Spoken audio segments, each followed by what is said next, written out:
West Virginia. Coal country strikes back.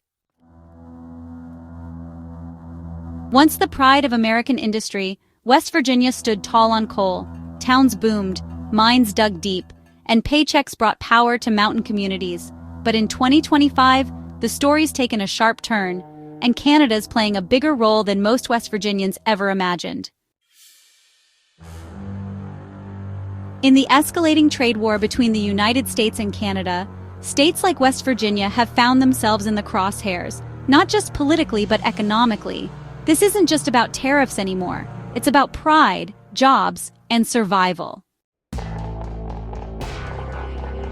Coal has long been West Virginia's economic lifeline. For decades, it powered homes, heated factories, and drove industry, not just across America, but around the world. Global demand is shifting, cleaner alternatives are rising, but perhaps the most immediate blow? Competition from Canadian energy exports. From hydro to petroleum byproducts, Canada's flooding the United States market with cheaper, cleaner options. And West Virginia's coal just can't compete. We're getting squeezed from every direction. First the economy, now the Canadians.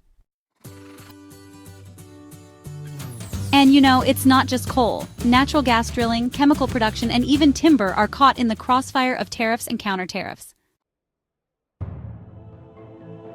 Let's break it down.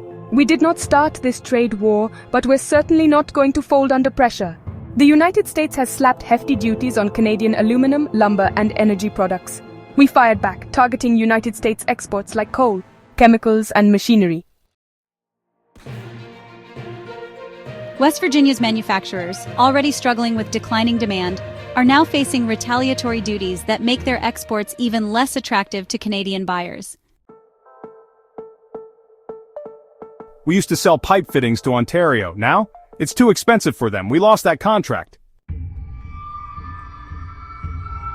Small businesses are bleeding, jobs are disappearing, and political leaders in Charleston are demanding action. West Virginia's lawmakers have been vocal in supporting U.S. tariffs, arguing it's about leveling the playing field.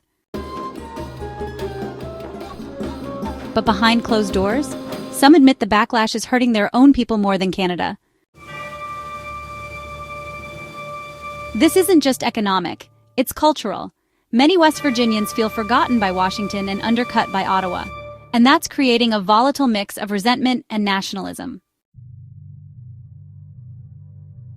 Let's talk real-life consequences.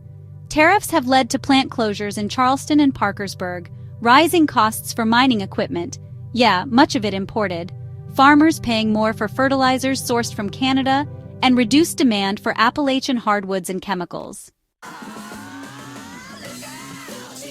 Residents are feeling it in the grocery aisles and at the gas pumps. That distant-sounding trade war is now just called life.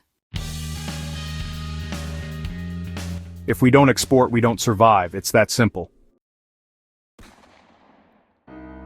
So what's next for West Virginia? Some are calling for a rollback of tariffs.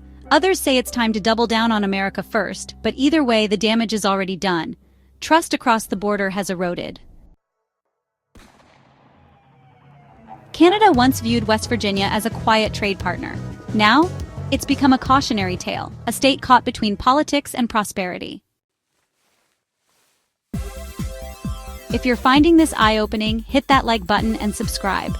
We're breaking down all 10 U.S. states that despise Canada, and next up is a state where maple syrup isn't so sweet anymore. Talk to folks in West Virginia today and you'll hear two things: pride and pain. Pride in their roots, pain in what's being lost. The Canadian trade fallout didn't start here, but it might just leave one of the deepest scars. It ain't about left or right. It's about whether we got food on the table. That's it.